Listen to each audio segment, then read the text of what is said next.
আল্লাহ রাব্বুল আলামিন প্রথম আয়াতটি শুরু করি, ইরশাদ করছেন, ইয়া আইয়ুহাল্লাযীনা আমানু কুতিবা আলাইকুমুস সিয়াম, হে ঈমানদারগণ, তোমাদের ওপর সিয়ামকে বিধিবদ্ধ করা হয়েছে, সিয়ামকে ফরজ করা হয়েছে। কামা কুতিবা আলাল্লাযীনা মিন ক্বাবলিকুম, বড় মুশকিল না? গরমের দিন, কুয়েতের মাটিতে, সুবহানাল্লাহ, এত গরম। কালকে আবদালি এলাকায় ছিলাম, যেখানে আরো বেশি গরম। সেখানে মসজিদের ইমাম সাহেব বলছেন যে এলাকার লোক এত মেহনতের কাজ, 12 ঘন্টা ডিউটি করে, এরা উনি তো 90% কি বলছে, শতকরা 90 জন, হ্যাঁ শতকরা 90 জন রোজা রাখে না। মিশর ইমাম ছিলেন, বড়ই আফসোস লাগলো। সুবহানাল্লাহ, সুবহানাল্লাহ। আফসোস ওই মুসলিমের ওপর যে রোজা রাখে না, আফসোস ওই মুসলিম মালিকের ওপর যে কাজকে হালকা করে না।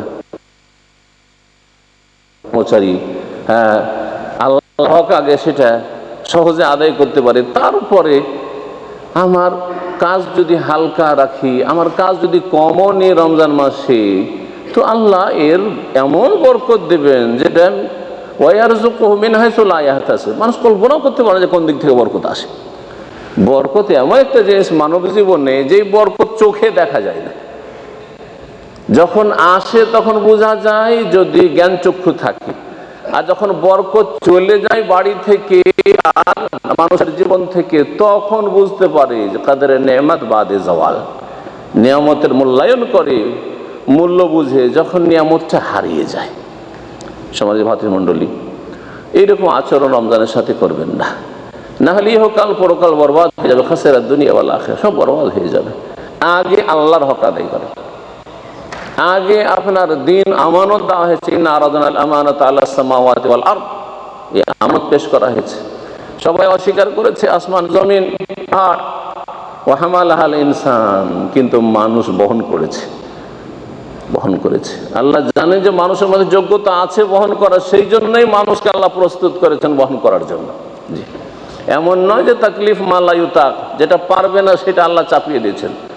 মানুষ গরমের দিন হোক আর শীতের দিন হোক, ছোট দিন হোক আর বড় দিন হোক, যে কোনো দুনিয়ার জমিনে হোক, সে 12-13 ঘন্টার সিয়াম হোক আর 18-20-22 ঘন্টার সিয়াম হোক, মানুষ সিয়াম পালন করতে পারবে বলেই আল্লাহ সিয়াম ফরজ করেছেন।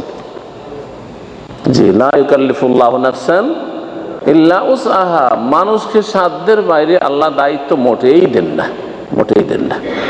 আছে ক্ষমতা, তবে সবার ক্ষমতা সমান নয়। যদি দেখেন যে আমি খুব দুর্বল হয়ে পড়ছি, তবে আগে যেটা বেশি গুরুত্বপূর্ণ সেটা করব। আমার বেশি গুরুত্বপূর্ণ বেতন, আমার বেশি গুরুত্বপূর্ণ আমার মালিকের ডিউটি, না আমার বেশি গুরুত্বপূর্ণ আমার রবের ডিউটি। আল্লাযী খালাকাকা ফাসাওয়াকা ফাআদালাক ফি আইয়ি সূরাতিন মা শাআ রাক্কাবাক, সুবহানাল্লাহ। ওয়া আতাকুম মিন কুল্লি মা সাআলতুমু, যিনি সব কিছুই তোমাকে দিয়েছেন। ওলামারা বলছেন তাফসীর করতে গিয়ে যে যা চাও মনের আশা তাও দিয়েছেন, আর যা ওমা লাম তাসআলু, আর যা চাওনি তাও দিয়েছেন। এই কথা ভালো করে গভীরভাবে চিন্তা করে দেখেছি, এই তাফসীরটা সত্যি। আমরা কয়টা দোয়া করি আল্লাহর কাছে, আর কত নিয়ামত আমাদের কাছে আছে। যা চাইছি তার চেয়ে বহু গুণ আল্লাহ দিয়ে রেখেছে। যা চাওয়ার আমাদের ঢং নেই, চাইতে জানি না, তাও আল্লাহ দিচ্ছেন আমার দরকার, আপনার দরকার, সেই জন্য। সুবহানাল্লাহ, কত আরহামুর রাহিম, আল্লাহু আকবার। আপনি হয়তো এমন কিছু চাইছেন যেটা আপনার ক্ষতি না, আপনার পরিবারের ক্ষতি, আপনার ছেলে মেয়ের ক্ষতি হয়ে যাবে। বেশি পয়সা চাইছেন, নেতৃত্ব চাইছেন, ক্ষমতা চাইছেন, অথবা আপনি চাইছেন যে আমার এইরকম একটা পজিশন হোক, হ্যাঁ, সুনাম হোক, আরো কিছু বড় হয়ে যায়। ওখানে গেলে আপনার আখিরাত ধ্বংস হয়ে যাবে, হয়তো আপনার জান্নাত হারিয়ে যাবে, হয়তো আপনি আল্লাহর গজব প্রাপ্ত হয়ে যাবেন, অভিশপ্ত হয়ে যাবেন। আল্লাহ চান না, আল্লাহ চান যে তোমাকে আল্লাহু ইয়াদু ইলা দারিস সালাম, তোমাকে শান্তির রাস্তাতে রাখতে চাই। সম্মানিত ভাতৃমণ্ডলী, সুতরাং রমজান মাসের সাথে এমন খারাপ আচরণ করবেন না এই সম্মানিত মেহমানের সাথে। এই রমজান মাস মোবারক, মেহমান আসে, সবাই মোবারক নয়। অনেক মেহমান অতিথি আসে যে বিপদের কারণ, ও বোঝা, লাভ নেই কিছু, না দুনিয়ার লাভ আছে না আখিরাতের লাভ আছে। এমনও মেহমানকে আমরা খাওয়াই, আপ্যায়ন করি, যে মেহমান দিয়ে দুনিয়ারও কোনো লাভ নেই আর আখিরাতেরও তো লাভ নেই। তারপর আপনার মেহমান অতিথি সেই জন্য খাওয়াইতে হচ্ছে, আপ্যায়ন করতে হচ্ছে, খরচ করতে হচ্ছে। আর রমজান মাসে এমন মেহমান, যে মেহমান আপনার কাছ থেকে অনেক অঙ্কের খরচ করাতে চায় না, হ্যাঁ, অনেক পয়সা চায় না, অনেক বড় বোঝা নয়, বরং শাহরুল মুবারক, মুবারক মাস, কুতিবা আলাইকুমুস সিয়াম কামা কুতিবা আলাল্লাযিনা মিন ক্বাবলিকুম। বেশি ভাই মনে করিও না, মানুষ পারে বলে প্রত্যেক জাতির ওপর সিয়ামকে ফরজ করা হয়েছিল। তোমাদের পূর্বে যারা মানুষ ছিল তাদের ওপরও সিয়াম ফরজ করা হয়েছিল, বরং তাদের সিয়ামের ইতিহাস, রোজার ইতিহাস পড়লে পাওয়া যায় যে তাদের সিয়াম রোজা অনেক কষ্টকর ছিল, তাদের সিয়ামে আরো কঠিনতা ছিল, অনেক শক্ত বিধিবিধান ছিল, শহুর ছিল না, যে হ্যাঁ আরো যে কত কি ছিল। আল্লাহ রাব্বুল আলামিন হালকা করে সিয়াম ফরজ করেছেন, কারণ এই সিয়াম দিয়ে লাভ আল্লাহর নয়, আল্লাহর দ্বীনের নয়, আপনার আমার লাভ আছে। জি, এর ফায়দা আপনার দিকে ফিরে যাবে, এর দ্বারা লাভবান আপনি হবেন, আমি হব, যে সিয়াম পালন করবে সে হবে। যে কোন ইবাদত বন্দেগীর ফায়দা। সুবহানাল্লাহ। আল্লাহ কি বলছেন? মা উরিদু মিনহুম মির রিজকিন। আল্লাহ বলছেন যে ইবাদত বন্দেগী থেকে আমি তোমাদের কাছে রিজিক চাই না। ওমা উরিদু আন ইউতিমুন, আর আমি তোমাদের কাছে খাদ্যও চাই না। জি, বরং আল্লাহই তোমাদের রিজিক দাতা, যিনি তোমাদেরকে খাদ্য দিয়ে থাকেন, যিনি মহাশক্তিধর। সুতরাং যত ইবাদত বন্দেগী করবেন আর যত নেক আমল করবেন, ফরজ ওয়াজিব, তার ফায়দা, তার উপকারিতা কে পাবে? যে করবে সে পাবে। আপনি করবেন, আপনি পাবেন। আপনি আল্লাহকে সন্তুষ্ট করবেন, আপনি সম্মানিত হবেন দুনিয়া আখিরাতে। যে যতটা এই ময়দানে দৌড় দিতে পারে, প্রতিযোগিতা করতে পারে, ফাস্তাবিকুল খায়রাত, আল্লাহ বলছেন ভালো কাজগুলিতে কম্পিটিশন করো, মুসাবাকা করো, প্রতিযোগিতা করো। সারিউ ইলা মাগফিরাতিন মির রাব্বিকুম, সাবিকু ইলা মাগফিরাতিন মির রাব্বিকুম। কম্পিটিশনের জন্য আল্লাহ কোরআনে কারিমে ডাক দিয়েছেন বিভিন্ন ভাষায়। আল্লাহ ডাকছে আল্লাহু ইয়াদু ইলা দারিস সালাম। আল্লাহ রাব্বুল চান না যে তোমাদেরকে বিপদে ফেলে দেন, তোমাদের জন্য কি চান? সহজ করতে চান। এই সিয়ামের আয়াতি আল্লাহ বলছেন ইউরিদুল্লাহু বিকুমুল ইউসর, আল্লাহ সহজ করতে চান তোমাদের জন্য। ওয়াল্লাহ ইউরিদু বিকুমুল উসর, তোমাদের জন্য কঠিন করতে চান না। আল্লাহ চান যে সিয়ামের ইহকাল পরকালের ফায়দার মাধ্যমে তুমি লাভবান হও। তোমার যে শারীরিক কত উপকার আছে, তোমার যে চারিত্রিক কত উপকার আছে, তোমার পার্থিব কত উপকারিতা আছে এই সিয়ামের রোজাতে, আর পারলৌকিক যে কত উপকারিতা আছে তুমি কল্পনা করতে পারো না। মাঝে মধ্যে দেখেন ডাক্তাররা যারা অসৎ লোক, অমুসলিম, তাদেরকেও বলে যে আপনার খাওয়া কন্ট্রোল করতে হবে, হ্যাঁ, নাহলে আপনার বিপদ হবে। বলছে না? বলছে না? একসময় মানুষ খেতে পেত না, আর এখন পাচ্ছে, বলছে খাওয়া চলবে না, না খেয়ে থাকেন, খাওয়া কমান, এইটা খেতে পারবেন না, সেটা খেতে পারবেন, এই সামান্য কয়েকটা জিনিস খান আপনি, না হলে বাঁচবেন না। বলছে না? বলছে না? সুবহানাল্লাহ। আর আল্লাহ যদি বলেন যে তোমার ইবাদতও হবে আর তুমি সুস্থও থাকবে, দুনিয়াও ভালো হবে, আখিরাতও ভালো হবে। সম্মানিত ভাতৃমণ্ডলী, কি বলছেন আল্লাহ? লাআল্লাকুম তাত্তাকুন। সিয়াম যদি পালন করো তাহলে তাকওয়া অর্জন করতে পারবে। তাকওয়ার যদি বিস্তারিত সংজ্ঞা আর তার ব্যাখ্যা করা যায় তো একটা লেকচার হয়ে যাবে। বেশি না বলে সহজ ভাষায় বলি, তাকওয়া মানে আল্লাহর ভয়ে ভালো কাজগুলি করা। তাকওয়া মানে আল্লাহর ভয়ে মন্দ কথা কাজ থেকে বেঁচে থাকা। তাহলে অনেকে আছে, আমার এই কথা থেকে আর একটা দিক বলছি, অনেকে আছে যারা ভালো কাজ করে কিন্তু আল্লাহর ভয় নয়। অনেকে আছে মন্দ কথা কাজ থেকে, অন্যায় থেকে, অপরাধ থেকে বেঁচে থাকে কিন্তু আল্লাহর ভয় নয়। বিভিন্ন খাতিরে, মানবতার খাতির, আমি মানুষ, আমি পশুর মতো আচরণ করতে পারি না। মানুষ হিসাবে আমি ভালো হতে চাই, আমি একজন মানুষের মতো মানুষ হতে চাই, আদর্শ মানুষ হতে চাই। কোনো ইসলামিক সেন্স নেই তার, কোনো ইসলাম ইমানি চেতনা নেই তার, কোনো রকমের তাকওয়া আল্লাহ ভীরুতা নেই। কি আমি সমাজে সুনাম চাই, যাতে কোনো ব্যক্তি আমার লাইফ সম্পর্কে না বলতে পারে যে এক জীবনে কোনো পাপ করেনি, জান্নাত পাবে, কারণ তাকওয়া নেই সেজন্য। সুবহানাল্লাহ। তাহলে তাকওয়া ছাড়া পাপ থেকে বেঁচে থাকা, তাকওয়া ছাড়া ভালো কাজ করা, লা ইউকাদ্দিম ওয়া লা ইউআখির। হ্যাঁ, আপনি কিছু ভালো কাজ করেছেন, দুনিয়া দিয়ে আল্লাহ বিদায় করে দিবেন, নগদ দিয়ে আল্লাহ বিদায় করবে যে যা তুই ভালো ছিলি, সুনামের আশাই করেছিলি, সুনাম নিয়ে চলে যাবি, বিদায়, জান্নাত পাবি না, কারণ তুই তাকওয়া ভিত্তিক আমল করিস। ঈমান এবং তাকওয়া ভিত্তিক আমল হইতে হবে। আর ঈমান আর তাকওয়ার ভিত্তিতে আল্লাহর ওলায়াত হাসিল হইতে পারে। ঈমান এবং তাকওয়ার ভিত্তিতে আল্লাহর ওলি হইতে পারেন, সহজ কথা। কেরামতির ভিত্তিতে আল্লাহর ওলি হওয়া যায় না, কাশফের ভিত্তিতে আল্লাহর ওলি হওয়া যায় না। আর তারপরে বিভিন্ন রকমের কিচ্ছা কাহিনী, অসাধারণ কিচ্ছা কাহিনী ছড়াছড়ি দেখাইতে হবে। আর তার ভক্তের সংখ্যা কত আছে, আর মরিদানের সংখ্যা কত আছে, আর তার কবরে কে কত ধর্ণা দিচ্ছে, আর কেমন চাদর চড়ছে, আর শিরক আর কুফরি আর বেদাত হচ্ছে, সেজন্য আল্লাহর ওলি হচ্ছে না। তার আল্লাহর ওলি না, অন্য কারো ওলি হইতে পারে। জি, যদি তার ওই আকীদারই থাকে।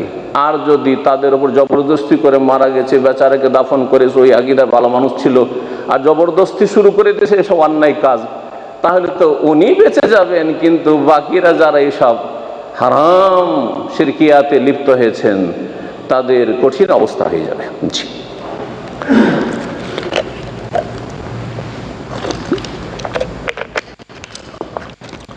মণ্ডলী, ফিরে আসি রমজানের দিকে, সিয়ামের দিকে। আল্লাহ রাব্বুল আলামিন তারপরে বলছেন তাকওয়ার কথা বলছিলাম। তাহলে তাকওয়া, মানুষ যদি আল্লাহর ভয়ের ভিত্তিতে গুনাহ থেকে না বাঁচে, আল্লাহর ভয়ের ভিত্তিতে ভালো কাজ না করে, তাহলে কোনো প্রতিদান পাবে না, কোনো সওয়াব পাবে না, জান্নাত পাবে না, জাহান্নামের আযাব থেকে বাঁচতে পারবে না, আল্লাহর সন্তুষ্টি অর্জন করতে পারবে না। জি হ্যাঁ, এই তাকওয়া অত্যন্ত গুরুত্বপূর্ণ বিষয়। তাকওয়া যদি থাকে তো আমি আপনাদের সামনে যেমন তেমন নির্জনেও তেমন। আর তাকওয়া যদি না থাকে, কিন্তু মানবতার খাতিরে অথবা দুনিয়ার কোনো খাতিরে আমি একটু আপনাদের সামনে, জনগণের সামনে খুব ভালো মানুষ সাজতে চাই, তাহলে আপনাদের সামনে তো ফেরেশতা চরিত্রে সেজে যাব, কিন্তু নির্জনে ইবলিস চরিত্রের হয়ে যাব। যে গিরগিটের মতো, হ্যাঁ, রং বদলে দেবে। মানুষের সামনে থাকলে এক রং, আর ঘরে যখন লক করলো আর পকেটে তো মোবাইল ভরা আছে, যাতে সমস্ত রকমের শয়তানি ভরা আছে, ইচ্ছা করলে তখন যে কোন জগতে আর কোন সাইট ভিজিট করে, কোন জগতে বিচরণ করে আল্লাহ ভালো জানে। রাতের অন্ধকারে, রুমের অন্ধকারে আর নির্জনে কত কি যে করে, আল্লাহু মুস্তাআন। কেন? তাকওয়া নাই সেজন্য। জাহির আলাদা, বাতিন আলাদা, মানুষের সামনে আলাদা মানুষে, আর নির্জনে আলাদা মানুষ।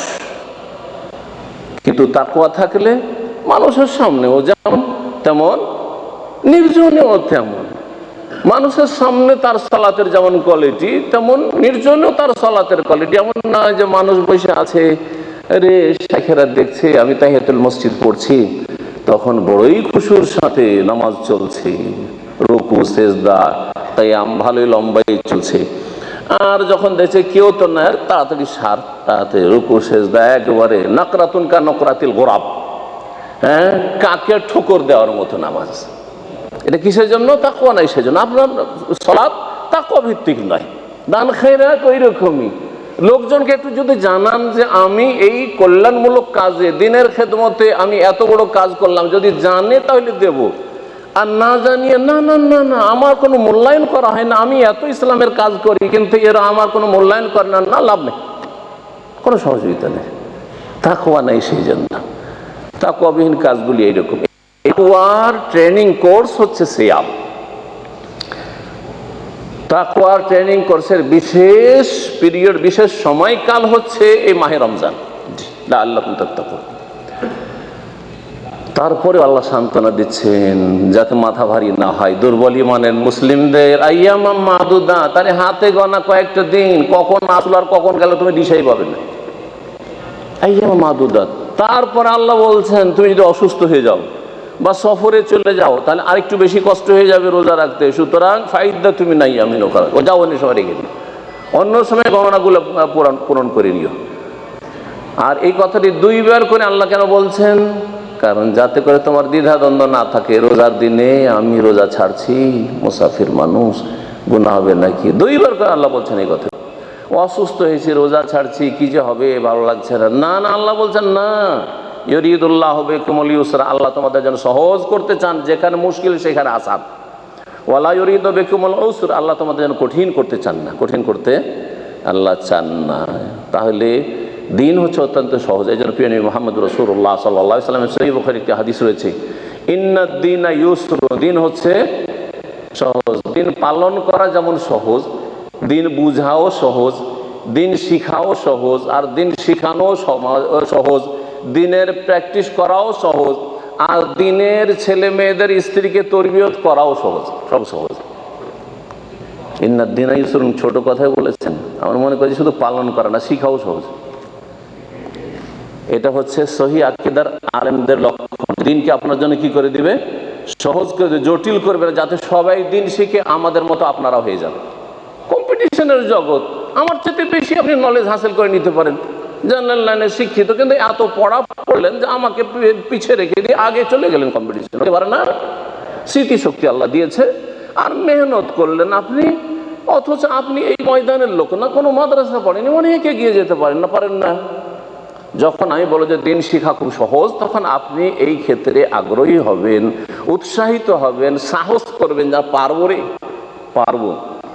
কিন্তু যদি বলা হয় যে দিন শিখা চারটি কথা, হ্যাঁ এত সহজ মনে করছো, আরে দিন শিখলে আরবি পড়তে হবে, আর আরবি বুঝতে হবে। আরবি বোঝাতে কয়টা বিদ্যা শিখতে হয় জানো? 18টা বিদ্যা শিখতে হবে। তোমাকে বালাগাত শিখতে হবে, নাহু শিখতে হবে, সার্ফ শিখতে হবে, তোমাকে এই শিখতে হবে, সেই শিখতে হবে, মান্তিক শিখতে হবে, হিকমত শিখতে হবে। আউযু বিল্লাহ বলতে বলতে ও তো পেরেশান হয়ে গেল, বাপরে বাপ, এমন আল্লাহ দিন নাজেল করে যেই দিন বোধগম্য না, মানুষের বুঝার শক্তি নাই। এটা হচ্ছে ব্রাহ্মণদের ধর্ম, ও ব্রাহ্মণরা বুঝুক। আমরা জনগণ দুনিয়া করি, আর আলেম হুজুরদেরকে ব্রাহ্মণ বানিয়ে ওরা নিজেরা ব্রাহ্মণ সেজে গেছে যে ধর্মকর্ম ঠিকাদারি আমরা নিয়েছি, আর আপনারা দুনিয়াদারি করতে থাকেন। না না, এরকম ইসলাম না। ইসলামে সমান অধিকার সবার রয়েছে। আমার শিখার যেমন অধিকার রয়েছে, আমার ছেলেকে আলেম বানাবার অধিকার যেমন আমার রয়েছে, আপনাদের রয়েছে, একটা ক্লিনারের রয়েছে, এবং দায়িত্ব রয়েছে। আমি শিখবো আর আপনি নাজাত পেয়ে যাবেন, না না না, আমার ওসিলায় নাজাত পাবেন, অমুক হুজুর কিবলার ওসিলায় নাজাত পাবেন, অমুক পীর সাহেবের মুরিদ হয়ে নাজাত পাবেন না, কখনো নাজাত পাবেন না।